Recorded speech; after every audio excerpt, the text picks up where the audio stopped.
This is a download from Rutland Radio. Hello, and thank you for downloading the Rutland Radio podcast from rutlandradio.co.uk. This is where you can hear the best bits from the last week. Well, you wouldn't imagine that the Rutland County Show will be an international event, but I'm here with Vladimir, who's the Russian agricultural attaché.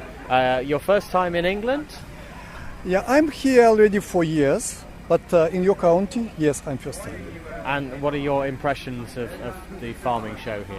I think this county is the best county in UK, and the show with the pleasant weather, I can suggest that this is the best show in UK I've ever seen.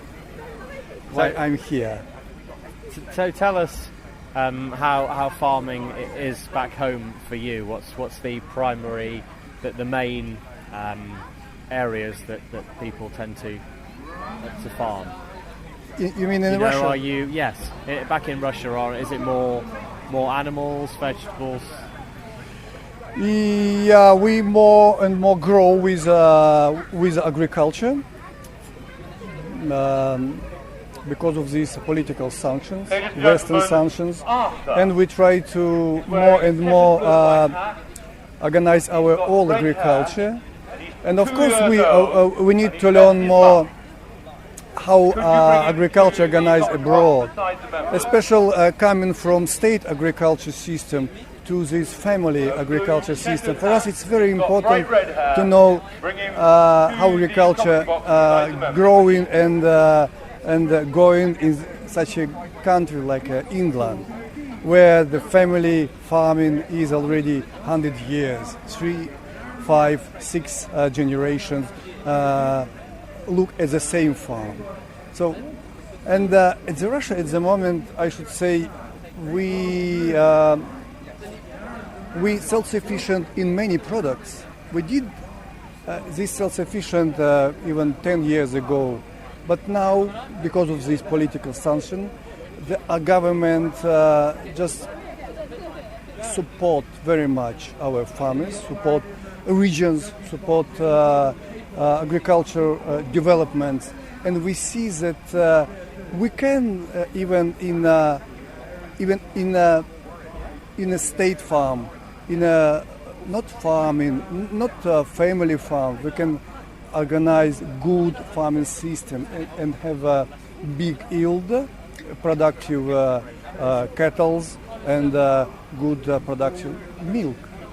So we are happy to live in the open world, but again, I will tell you, because of this sanction, we are ready to grow in our own country with help of our government. So no, I can't say what is more important for us, cereals or milk. Yeah, we have a big population, and our goal is to bring on the market, on the table, enough food for our people. So, and we try to do this with our strength, and I think we succeed in this direction. But again, I will tell you that I'm impressed with the farming in UK, and I'm impressed with the knowledge of people, with the greening of country, and I'm very proud that I work in UK, and I learn and I study this profession again, and to learn how many people involved in agriculture, and how your counties, your regional authorities support agriculture. For me, agriculture is a future. If we have agriculture, we have food, we have jobs. If we don't have agriculture, we just have empty land and nothing more. We need grass, we need milk, and this is agriculture. This is agriculture for.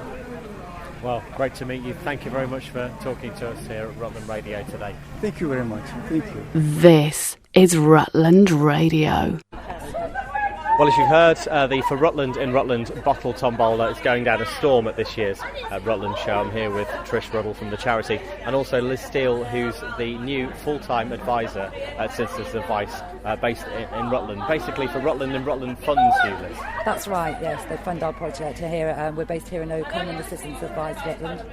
And what would happen if there wasn't the charity? There wouldn't be your post? Neither of our posts would be there, and the people who've got long-term health problems would struggle to find people to help them. Trish, how is it going now? Believe it or not, we launched here in 2014 at the Rutland show. So we've only been going for 2 years and we are going from strength to strength. And I think our results only prove that we are very necessary in the community, and what we're doing is just so right for Rutland. And it can be anything really, can't it? From form filling to finding out the right benefits to even paying for parking when people are having treatment. It's about helping people get blue badges where they've got mobility difficulties, helping them deal with the long and laborious forms for attendance allowance and PIP and disability living allowance, and making sure they have had their home care assessments. We can do a benefits check, look on a holistic level to make sure they're getting all the benefits to which they're entitled. So if someone's listening today who thinks maybe they could benefit from your help, do they need to just make an appointment with Citizens Advice? What they can do is just ring our line, and basically if they explain their circumstances, they'll get passed directly through to either myself or Julie Bell. Trish, as you say, there's so much proves that actually the brave move that you made was the right move to make. It was quite a frightening move in the first place, but we had the most amazing support from everybody, and we definitely did the right thing. But one thing I want to emphasise, I think a lot of people see us as a charity giving non-medical advice for that sort of older person with a long-term illness. What we really want to push now is the fact that this can happen to you at any time in your life, and you can be a young person that might need some advice. So please, if you do feel that you have got any issues, any worries after your diagnosis, please do not hesitate to phone the Citizens Advice.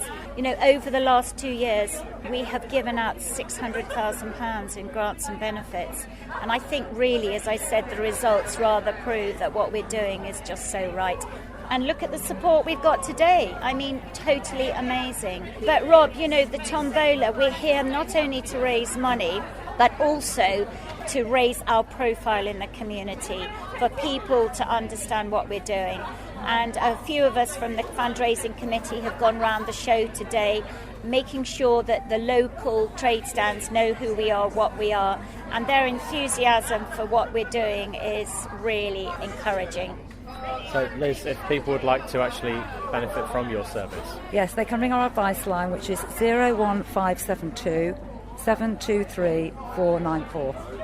That's 723-494 in Oakham. And Liz Steele, thanks very much for joining us. And yes, I always have the final say, don't I, Rob? I'm sorry. But can I just thank everybody that did give a bottle this year? We were slightly worried that the bottles were down and the support, but we've still got 1,500 bottles. But also an important thing is all the collectors and the volunteers that make this possible. You know, we do have the most fantastic backup team, and we couldn't be for Rutland in Rutland without that amazing backup. Highlights from the past 7 days, the Rutland Radio Podcast. My approach to being a musician is I'll play anywhere. I've played festivals in front of a few thousand people, and that has a feel of its own. And then I've played house concerts in front of 20 people, and that has a very different but equally as interesting feel. Now, Mama Liz's Voodoo Lounge, this Thursday coming, you have a full band with you. I know. And what a great venue that is. Yeah, like the Cavern. You know, it's got that Beatles Cavern. I've never played there. 3 years ago, I've been touring on my own, touring solo all over, and I'm playing all over the UK. I've played most of Western Europe. We're going back to America in October, and I quite like coming home to Oakham and having a real nice quiet time. And then my kids started school and we got kind of sociable and friendly, and people started to work out what I did, and people were saying, well, when are you playing? And when can we come and see you play? So I thought, well, now's the time. And a guy that I did a house concert for, in fact, a year ago, is putting on this concert for me. The last album came out in January. It's a little different to the one that came out before. It has a band on it. You know, I've got more musicians involved. And as a result of that, from January this year, I've been doing some gigs with a band, which is good fun, because I've not done that for about 4 years. But as it happens now, I don't think I've played 2 gigs with the same lineup. I'm fortunate that the record label I'm with, Clubhouse Records, has some wonderful bands on their roster, and we often end up at the same festival or on the same bill. And so I've managed to steal musicians from the different bands. Although they've come up and said, look, if you need a drummer, let me know. And the other guy, if you need a bass player, let me know. So I have. I think they use it as a chance to just kick back and have fun and play with different people rather than the same band they're touring with all the time. And I love it because it means my songs are going to sound slightly different every night. So this Thursday coming, the 16th, the most you're going to pay is £10 on the door. If you get your tickets in advance from Mama Lizzie's, you can get them for £8 and you can have a great night of your music and you get support as well. Yeah, you're going to love it. The support act is a guy called Pete Gow, who's coming up from London. He plays in a band called Case Harding that are on Clubhouse Records too. He's a wonderful singer-songwriter, but he has his own band as well, and I've supported him. So now I'm playing with a band, he comes and supports me. It's a good excuse for us all to hang out. But it's a fantastic 6-piece band of session players that have all come together for this one especially. They're all really looking forward to it. None of them have played the Voodoo Lounge before. I don't think they've played Stamford before. So they're coming up early to have a good look round Oakham and have a walk round. I'm going to do my tour guide. It's going to be a fantastic night. Yeah, come on down. Thursday the 16th of June, Paul McClure, supported by Pete Gow. And thanks very much for coming in. Thanks for having me, man. Something from Songs for You, what do you reckon? Something kind of bright and happy. Holding a 10-ton load. The weekly Rutland Radio podcast. Restaurant review with Barnsdale Lodge Hotel, The Avenue, Exton. The best place to enjoy excellent food, relaxed ambience and friendly service. Paul Freeman from Barnsdale Lodge Hotel. We offer a range of sandwiches, scones and cakes. The cakes are all made in-house, as are the scones. All the cakes and pastries are made in-house by our kitchen team. We try to sort of, change it around as much as possible, offer a bit of a variety. As with everything we do, it's about offering, really good value in a warm, relaxed and comfortable atmosphere. The environment is very much part of it, as you say. Definitely, yeah. Barnsdale Lodge has always been known as somewhere that's comfortable with a warm welcome, and the addition of our garden room has been a fantastic one in the last 12 months. It offers an alternative to the fabulous courtyard we've got, when the weather's nice. We've got a nice cosy lounge as well where you had your afternoon tea, and the garden room's a fantastic addition to that. Offers something a bit more light, a bit more informal and casual, so it's proved very, very popular. And you've got some new and old names back in the kitchen. We certainly have, yeah. We've got a new executive head chef called David, who's been with us for about a month now and is really sort of bolstering up our kitchen team. And relevant to the afternoon tea, I suppose, we've got our old pastry chef back, James, who spent the last 2 years working for Alan Ducasse at the Dorchester. It's very nice to have him back in the kitchen. Well, we're here at Barnsdale Lodge Hotel to take farmhouse afternoon tea for 2. How did you find it? Absolutely delicious. It's the relaxed environment as well, isn't it? It is, it's very relaxed. We found a little sofa in the corner in the lounge bit overlooking the water, where you can see the Rutland water view from the window. And it's just really chilled with the ambient music playing in the background. And yeah, but we could have sat in the conservatory if we wanted to, or there are a few more sofas in the conservatory too. So yeah, really relaxed. Tea or coffee, local ingredients, what could be better? Absolutely, and a bit of clotted cream and jam. There's a variety of teas on offer. I had decaffeinated, but there's obviously the full-blown English. And I had coffee, as I just have coffee, really. I think they also use a brand called Tea Pigs as well, which is really nice, and you've got all chamomile and fruity ones as well that you can have, so it's not just a case of tea or coffee. A relaxed, delicious, while away the afternoon experience. Overlooking beautiful surroundings, what more could you ask for? Highlights from the past 7 days, the Rutland Radio podcast. Yeah, I'm Corporal Philip Cousins, Corporal Lewis Stafford. Tell us about the Jump that you're doing this weekend. What does that consist of? All right, okay. So there's a charity event called the Catering Jump. It's held annually up in Perthshire in Scotland. And there's 3 different distances, bronze, silver and gold. We are doing gold, which is 54 miles up in Perthshire, obviously. And is it all walking, or? It's purely down to yourself. So we'll be, as a team, decided to do a mixture of both. We're probably going to run the downhills and walk briskly up the hills, shall we say. Should that be quite straightforward for you? Because I guess, as part of the army, this is the kind of thing you have to get involved with anyway. Yeah, the Army's got a basic standard of fitness, so the standard sort of 8 miles in 2 hours.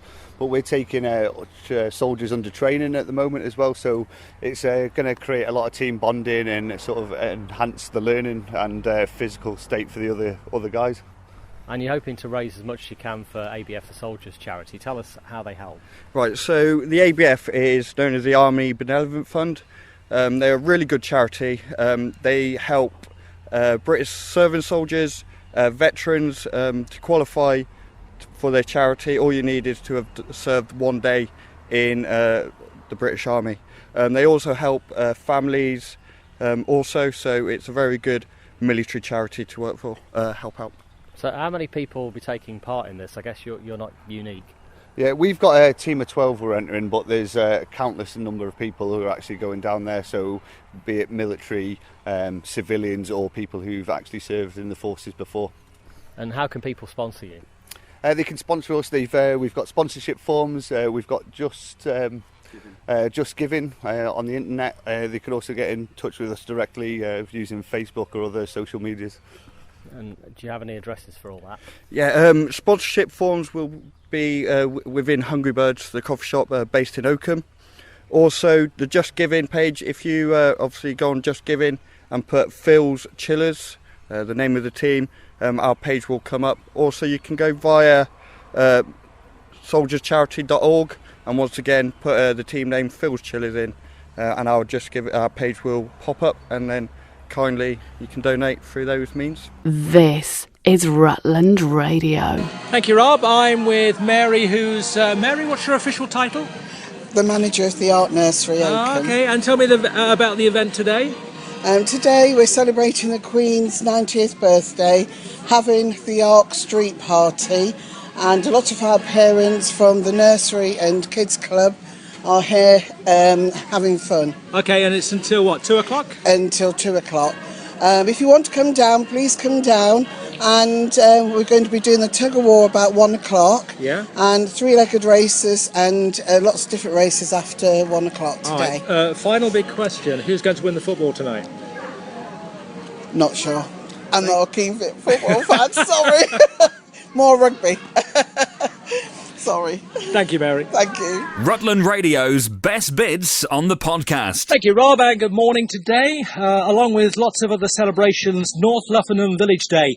Paul Cummins, you're the boss, you're the head honcho. Well, I'm chairman of the parish council, so it goes with the territory, I'm afraid. So everybody said you're the man to speak to. Oh, good. What's happening today? What's happening today is we're trying to bring together all of the groups that participate in the village. Because lots of people say nothing goes on in the village, but actually there's a huge amount. So we've got scouts, we've got army cadets, we've got Good Neighbours scheme, we've got Round Rutland, we've got the church open, and then this afternoon we're moving up to the village playing field, and there we're going to have children's races, we're going to have a dog show, we're going to have demonstrations by the army, the military working dogs regiment, the 2 medical regiment, all of that sort of thing, really to show the village what a good place it is to live and how important the village is to us and how important Rutland is to us all. Okay, well, have a smashing day. Thank you very much. Well, that's it for this week's Rutland Radio podcast. If you have any comments, you can email us via the website, rutlandradio.co.uk, and we'll have a new version on our website from Monday. This is a download from Rutland Radio. For more information, go to rutlandradio.co.uk. This is a download from Rutland Radio. Hello, and thank you for downloading the Rutland Radio podcast from rutlandradio.co.uk. This is where you can hear the best bits from the last week. Thank you very much, Steve. Well, this afternoon, so many tea parties going on, including at Borderville Sports Centre in Stamford. The Evergreen Care Trust have quite an extensive tea party, actually. You can hear the music in the background. There's a tea dance going on. There's table upon table of the older generation of Stamford. And Queen for a Day, Morag Roberts. I didn't even know, until I saw the other day, I know we should never ask a lady her age, but you don't look 72 in any way. Thank you. How's your day been? Fantastic. How did it all come about, Queen for a Day, then? Because you've really been given royal treatment, haven't you? I was told about 2 weeks ago I'd been nominated for this honour. I was told at work, at Stamford, and I was completely and utterly shocked. And you've had quite an amazing year, haven't you? You ran the London Marathon. Yes. First time? First time ever. But you've done all sorts of other things, mountain climbing and... Yeah, yes. And how has your day been today? How did it start? So you had your hair done, you had a lovely car. Hair done, nails done. Unfortunately, I'm going to have to take the nail polish off the fingers for Monday. Ready for work. Ready for From work. the patients, yeah. But no, I had that and then had a lovely ride round in a Rolls Royce, 1949. This is Rolls-Royce. Hughes from Oakham, Hugh Illingworth. Yes. Yeah. What an amazing experience. And Beautiful. people Lovely waving comfy, and lovely lots of flags. comfy. And Yes. Yeah. so what's happening now? This is food and dance, really. Food and dance and just general chatting. And you're sitting next to the mayor. Yes. Next to John. He's a very nice chap. Well, lovely to see you here today and see such a celebration as well. What do you think of when you think of Her Majesty here at 90 years old, still doing what she's doing? I think she's just a fantastic and an amazing woman. And I just hope that at 90 I could be as fit as she is. I think you've got a very, very good chance as you're going now. But thanks very much for joining us on Rutland Radio. Thank you. This is Rutland Radio. Thank you very much, Steve. Well, there's just a long line of people heading in for tonight's concert. Brian Ferry, of course, on later. The support is Angelica Bjornsson, who's on at 7:30, new up-and-coming Swedish artist. I'm here with Carol Hughes of the Stamford charity Anna's Hope. As usual, your fairies are scattered around Burley Park tonight to raise some money. Yes, our fairy magic is scattered everywhere. It's absolutely amazing, and there's so many public here. It's just unreal. We're really looking forward to tonight. Absolutely. I mean, what an absolute legend, really. I mean, it is pop royalty is what we've been saying on the Queen's birthday weekend. Yeah. It seems very appropriate. Absolutely. I can't wait for Roxy Music. It's absolutely fantastic. And as I say, there's loads of public here and we're all going to have a fun time. Now, obviously, those with fairy wings on have collection buckets. As a charity, you've done incredible things over the last 10 years, haven't you? Well, thank you, Rob, for saying that. Yes, we're 10 years old this year, and yes, I can't believe that Anna's short little life is helping hundreds of children all over the east of England now. And it's just amazing. And every single penny goes to the charity. None of us are paid. It's my husband and I and a few volunteers. And we're doing massive things, and we're incredibly proud. It's all about rehabilitation for the children, isn't it, and young people, basically to enable them to get back into as normal a life as they can. Yes, for those that have been touched by a brain tumour, they're never quite the same again. And of course, as Anna's mum, of course I want a cure, but it affects the children here and now, and we want to make a difference here and now, and we are doing. It doesn't just affect the child, it affects the whole family. For children that have been diagnosed with a brain tumour, they need help from diagnosis, during treatment and beyond, and that's what we're doing. And we're funding all the rehabilitation, and it's absolutely fantastic to see the enormous difference that Anna's little life is making for all these children and their families. And you'll be able to chat to Carol and all the fairies here tonight at Burley House. If you are coming along, it does seem about the peak time, I would say, actually, at the moment. Yes, but please do be patient. Obviously quite busy traffic on Barnock Road at the moment, just heading into Burley House. But what a great night. Say, no need to rush, because the music doesn't start till about 7:30 tonight. So get yourself a good spot, and I'll see you on stage later. The weekly Rutland Radio podcast. It's Rutland Radio, just gone 10 to 8, and we're very much in festival season, and one festival which you've probably seen the signs for, because I think that's always the first thing, isn't it? It is literally the first sign. You drive around the roads and you see the Castle Bytham Midsummer Festival. Chairman Patrick Handler joins us this morning. And you really have been, we were just talking a moment ago, quite a breeding ground for great local music and showcasing almost the first appearance. We're talking about the Tin Pigeons. Now they're getting national radio airplay. We've supported them for many years. And they were actually performing on a Saturday afternoon. I remember chatting to them before they actually were the Tin Pigeons.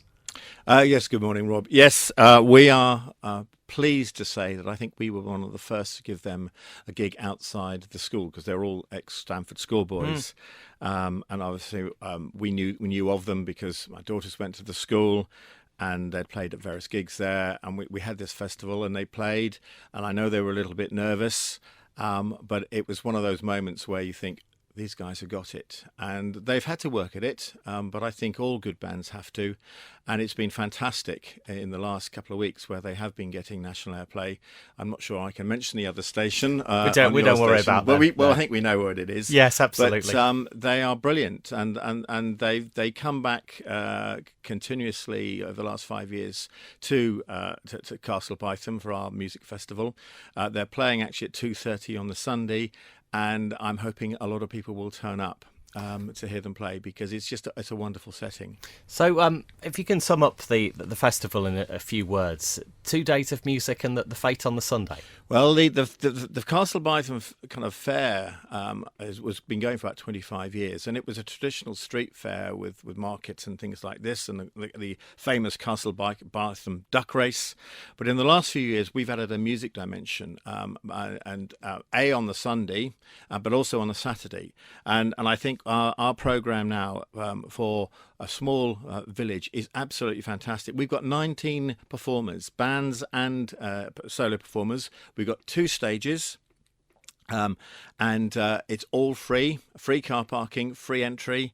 And it's just a great opportunity for people to come and hear some really good local music. And it means that local performers who may busk on the streets of Stamford and Oakham or in the local pubs can suddenly play in a big marquee, and that's covering for the performers as well as the audience. So if it is a bit damp, the audience are in the dry, which you don't get at many festivals, I have to say. Certainly not at Drownload. I think over the weekend. Well, we can keep. That would be a big marquee, though, wouldn't it? Well, yes, but we've got a pretty good marquee, and so you can be either in the shade or out of the rain, and we've got a full staging and a full PA, and it just gives you that opportunity to people to play to a bigger audience. And then we've got a small acoustic stage, all in the same idyllic rural setting. So we go from the acoustic stage, then we move to the main stage, back to the acoustic stage, and it's just lots of local bands, young ones and more mature ones that will be playing. And there's almost who's who, really, of local musicians. Everyone from Irene Ray to Brooke Peverell, as you say, the Tin Pigeons. And you're now also fitting in, at very short notice, the Purcell School of Music. I know they're doing a local tour. They're around Ednam. They're doing a concert in All Saints Church on Sunday afternoon. And you're actually hosting them at the Castle Bytham Midsummer Festival too. Yeah, well, we hope so. I have to say, they were in conversation with us last night. We think we can help them out, and if all things being equal, they'll be on first thing on the Sunday morning. And I think they'll be great just to really wake people up as they come into the festival at 9:30 in the morning. But not only that. I mean, I think our headline act on the Saturday night is Lexi Green in Indigo Go Blue. She's been around a long time. Really, really good band. And of course the Rutland Big Band. They played last year. They're playing again. They're around the Sunday lunchtime. And it's just when people are getting in their food and the beer and to hear those big band sounds, it's just perfect, particularly when the sun's shining. Which actually, I mean, we don't want to speak too soon, but it looks like the worst of the weather is going to be over by Thursday night. That's what we're thinking at the moment. This is what we hope, and of course, it needs to be over by Thursday night because we've got to get everything set up. Yes. And it's much nicer getting set up in a dry, warm evening rather than in the rain. But yes, we're confident that it'll be a good weather over the weekend.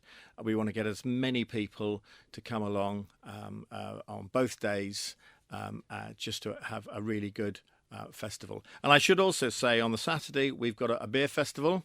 And we've got a great kids zone, so that the kids can play around and environmental activities and face painting and all these sorts of things. So it's a real family weekend. So it all starts this Saturday at 1 p.m. with the first live band, goes through until late, and then on Sunday from 10ish, something like that, right the way through. I'm hoping we can start a little bit earlier than that, 9:30. So get there early if you want to get the Purcell band. And you can find out more information on Facebook, and also I know you've got a website too. We have indeed. Which is, hang on, I've got it somewhere. If you haven't. Let me just have a look here.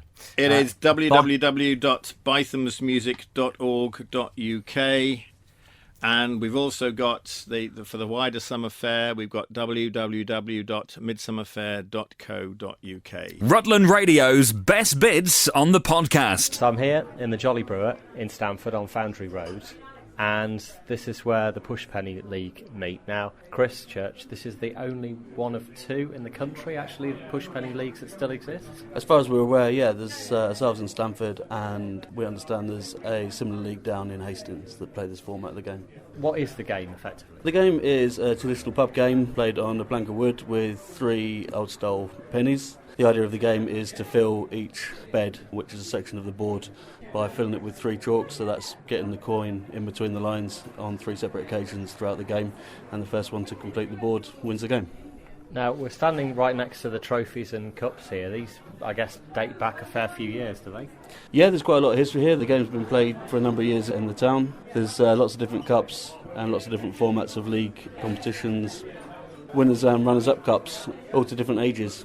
And how many people play it generally now? You're looking for more people to keep this going, aren't you? At the moment we've got 5 teams, and we are slowly but surely, year by year, losing members of each team. Yeah, we want to keep the game going as long as we can, which is why we've asked you down to see if we can attract some new players.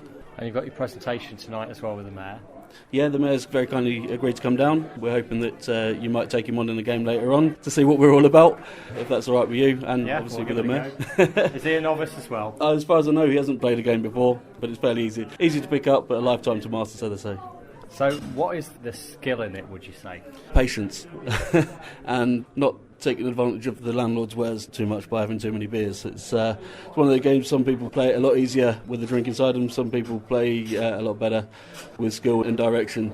I'm relatively new to the league. I've been playing the game on and off for about 10 years, but there's some people in the league who've been playing a lot longer, in fact probably since I was born. So there's a lot of different factors depending on which board you're on, which pub you're in, which penny's using. And how do people get in touch with you? Is it easiest just to pop down here, or either into the Brewer, Blackstone Social Club, the Hurdler have got 2 teams, and also the Lord Burley. I'm more than happy to give you my mobile number if people want to get in contact with you to pass it on to me. That's fine. So we've just done a mini game. I'm here with the Mayor of Stamford, Councillor John Dawson. You won by 2 chalks. 2 chalks. No, I won by luck. Not 2 chalks. It is difficult, isn't it? Because actually the pennies are so polished. Yeah. You just hit them slightly and they'll go for miles. Yeah, it's most amazing because you only touch them and they're down the bottom end of the board. And to get them at the top end of the board is a nigh impossibility. Isn't it brilliant that Stamford actually still has this in so many of the pubs? Yeah, because I think what it does, it represents keeping the old-fashioned air of a pub. All pubs have become wine bars, restaurants, everything else but a pub. And this is one of the pubs that's actually stayed as a pub. Highlights from the past 7 days, the Rutland Radio Podcast. So, Dean, you're on your way to see some of the action at Euro 2016. What do you think our hopes are for this tournament? I think we're going to win it, Rob. I always think that every single 2 years, but I think we've got a great side.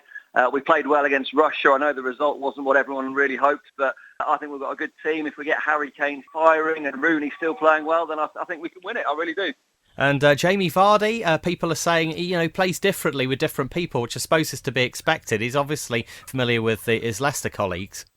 Yeah, I think, Vardy didn't get on against Russia, which was a bit of a shame. It maybe wasn't the right game for him. But Leicester are sort of set up for Jamie Vardy. England aren't really, which is a shame. I'd really like to see Vardy get on. I think the crowd will be really pumped up if Jamie Vardy does play against Wales tomorrow. It should be a fantastic game, and hopefully England can get the win. And hopefully we won't get anything like the scenes that we saw at the weekend away from the pitch. Yeah, Marseille is a terrible place to watch football. There's often problems there. Certainly with England fans in the past, in 1998, the locals often like to... they've got a hooligan reputation, that's for sure. And Russia as well, they've certainly got a lot of violent fans. It should be different in Lens. Wales fans and England fans hopefully will get on. The only problem is Lille tonight. I'm staying in Lille, and a lot of Russia fans are also Lille because they're playing this afternoon. So that's the only issue. But I think tomorrow will be fine. This evening is the potential tinderbox, though. Stay safe, and thanks very much for joining us on Rutland Radio today, Dean. No problem, Rob. This is Rutland Radio. Now, this Sunday, of course, is the Uppingham Feast. We'll be there. Danny will be there. Danny Hearn is one of the committee that puts this whole thing together. Now, the whole day revolves around a huge programme of free live music, doesn't it? That's right, yes. This year we've got a huge selection, actually. We've got about 14 acts from all over the UK coming and very happily appearing at the feast for us. Now, Real Monsters are, I suppose, the local boys who are doing their thing sort of early evening. Yeah, they played last year. They filled in at the very last minute, which was great. So this year we said we'd give them a bit of a bigger slot in the evening. So that's really going to be good. And where on earth do you find the Austrian Rolling Stones? Now there's a trade secret. It's not in Austria, but I'm not going to say where. So they're the headliners. It all starts around midday, but you've actually got a procession up the high street for the first time. We have, yeah. We've got a samba band. They're going to be playing all the way up the high street, and then they're heading into the market square. And then after that, it's going to be opened with the Uppingham Soul and Jazz Band. So that's going to be really good. There's going to be like a hybrid of the samba band and the soul and jazz band. A lot of musicians. And then the primary schools get to do their thing just after that. Yeah, primary schools are going to be singing. So we've got Liefeld and C of E together on the main stage. So that's always fun, having 60 children bouncing around. And then Passepartout mid-afternoon as well, are there? Yeah, we've got Passepartout. We've also got another local band, The Heist. They're playing, so that's going to be really good. And we've got a few Britain's Got Talent stars as well this year.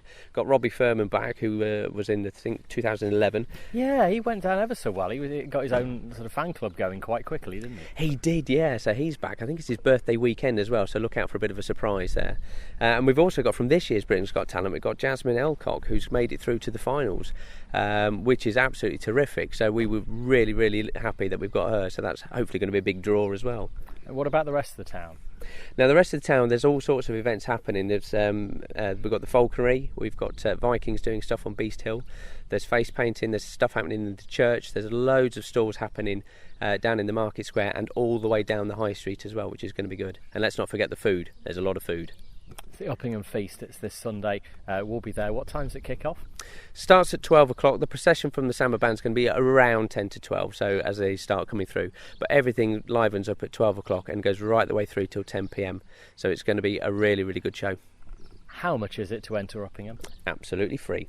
Even if you're from Stamford? Even if you're from Stamford, and all the events are free. Everything, all the activities, face painting, the lot is all free. The whole point of this is that it's a free day out for the whole area. So no money needs to be spent, unless you want to, of course. The weekly Rutland Radio podcast. So, this afternoon, England v Wales. Rutland Radio's Dean Cornish, Rutland Radio's biggest football fan, is over there and going to watch the game this afternoon. Dean, how was last night? You said that you were going to let us know if it was peaceful or not. Obviously, a few things have gone off, but how was it for you? To be honest, Rob, it was perfectly fine. It all seemed very peaceful. I have seen this morning quite a few issues on Twitter. Apparently there were a few problems in the fan zone. But for us, Rob, it was perfectly peaceful. It was perfectly fine. It was all good-natured. You know, England fans obviously having a drink, but generally, you know, having a sing-song, but no problems at all. It was actually a really good fun night in Lille last night. So you're in Lille. So what's the atmosphere like? Is it very festival, party? Well, to be honest, it did feel like there was a bit of tension yesterday. I'm in Lille, which is where most England fans are staying, mainly because Lens hasn't got enough hotel rooms. It's really not a city that's suitable for such a big game, I have to say. So most England fans are staying in Lille.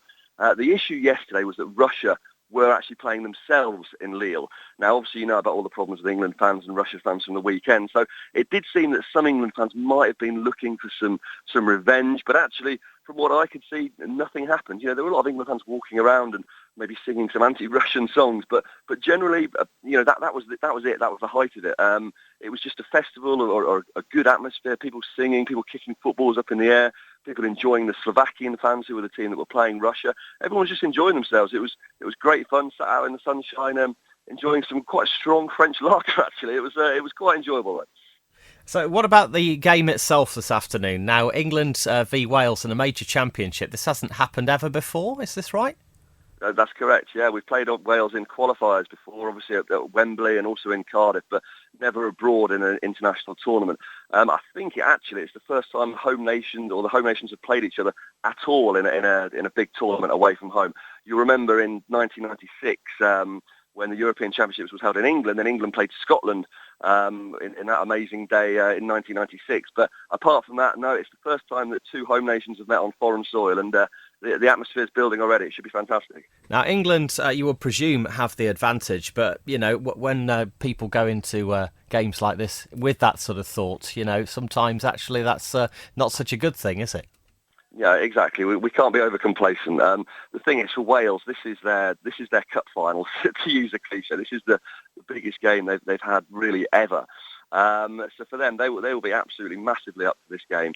I mean, England have got the better quality. We are the better side, but Wales also, as well as having an amazing spirit, they've also got Gareth Bale, who's certainly one of the top 5 players in the world, and you know, he can do anything. Certainly with free kicks, England will be very conscious of not giving away free kicks on the edge of the box because Bale can fire them in like he did in their first game against Slovakia. So hopefully, obviously, England will get the win, but it's certainly not going to be easy. I think it's going to be very tight. Personally, I think it will be a draw. I think 1-1 is my prognostic, but hopefully England can win. But I think a draw. Dean, thanks very much for joining us live from France this morning. Enjoy the game this afternoon. Thanks very much, Rob. Rutland Radio's best bits on the podcast. It's Rutland Radio. Looking forward to another busy weekend of festivals. And one band have played so many times around our area since school. In fact, they started before they even left school. The Tin Pigeons. And Fraser Norton is with us this afternoon. Fraser, tell us how things are going for you, because, you know, it's not a local thing at all anymore. I mean, you did that Norfolk tour a while back, but you're spending so much time away. You know, it's nice to have you back in the area, I guess. It's nice to be back in the area, Rob. We've just been really busy, really. Just played a lot down in London, and then this summer takes us all over the country, from Cornwall up to Scotland and then everywhere in between, really. So it's nice to be on the road so much, but then also it's lovely to come home and play. And your next local gig is at Castle Bytham, the Midsummer Festival, on Sunday. It is, yeah. Now, this was actually originally one of the gigs that you did back before you were even called the Tin Pigeons. I remember meeting you up there. It was, yeah. It was actually the first ever gig we played as a band, as a unit. It was Castle Bytham. And so we've always said we'll go back, and it's nice to go back every year now. And I do remember seeing you at the time thinking, you know, you could well go places. It's great that you are. So is it actually a full-time job for all four? It is. It is now. Well, I say all four. Yeah. You've actually got even more members, haven't you? There's a 5th, but we don't talk about him. All right, okay. No, top secret, very hush-hush. Yes. And you've got an EP out as well at the moment. We do, yeah, Sparks, which is on iTunes and Spotify now. And tell us about your set at Castle Bytham this weekend. We're gonna just have a bit of a laugh with it, actually. It's so nice to be doing something that's so friendly and such a nice, welcoming atmosphere that we're just gonna have a little sing-song and play some old stuff, play some new stuff. It's gonna be fun. And what song would you like from your current EP, if you could choose any? If you could play Sparks, that would be lovely. This is Rutland Radio. Yeah, it really started my brother about 20 years ago. My folks unfortunately died as a result of cancer, and Macmillan nurses were fantastic with them. So he set up a walk where we walked the Macmillan Way, which goes, at that time, went from Oakham down to Dorset. And we did that, and 20 years later, with a bit older and a bit greyer and with a few artificial bits and bobs, we're going to do another walk, which is a continuous walk around Rutland, so 64 miles called the Rutland Round, parts of which are on the Macmillan Way as well. You're walking from Seaton this afternoon at 2 o'clock? Yeah, we're leaving Seaton at 2 or 5 past, and then hopefully we'll be back there tomorrow about anywhere between 4 and 6 early evening. You're doing it literally non-stop? Yeah, we're getting some support from Oakham School, have given us access to their van, so we've got a support van. People are helping us out on the way around just with some food. But apart from that, we're walking continuously, yeah. So who's in the team then? The team will be myself, my 2 brothers, Nick and Chris, my 2 sons, Nick's son and daughter, and then we've got a few friends, another 3 or 4 people who walk with us regularly or work with us, and they're doing the whole thing. And then periodically we're getting people who come in and walk with us for 5-10 miles. And you'll be dressed in green Macmillan, will you, or...? Oh, that's a good point, actually. I've got to get my green Macmillan shirt out. Yes, we will be. I thought, well, you know, anything I can do to help. You've raised nearly £2,500 just on this challenge alone. Yeah, apparently. I'm just looking at you Just Giving, yeah. Yeah, it's on a Just Giving page, yeah. And then, obviously, in our respective workplaces, we've got people who've donated separate to that as well. So hopefully we'll be around the £3,000 mark. So can you sum up the route broadly then? So Seaton sort of just after 2 this afternoon, and then where'd you get? Broadly, we're going from Seaton, then early evening we go around Ketton, Empingham to near the A1. That will be there for 10 o'clock tonight. The village before Stretton, we're stopping and having something to eat near the pub. And then we walk round from there, continue round, end up in Whissendine, going round outside Market Overton, Whissendine, Langham, Oakham, and then back out round Uppingham, down past the other reservoir, and then back to Seaton. And all by sometime tomorrow? All by about, hopefully, 4 or 5 tomorrow afternoon, yeah. Well, very best of luck with it. Justgiving.com, search for Lemon-Aid if you'd like to donate. That's the easiest way. That's really helpful, yeah. Mark, thank you very much for coming on and chatting to us. Very best of luck with your walk. And it looks like the worst of the rain has moved away. Hopefully.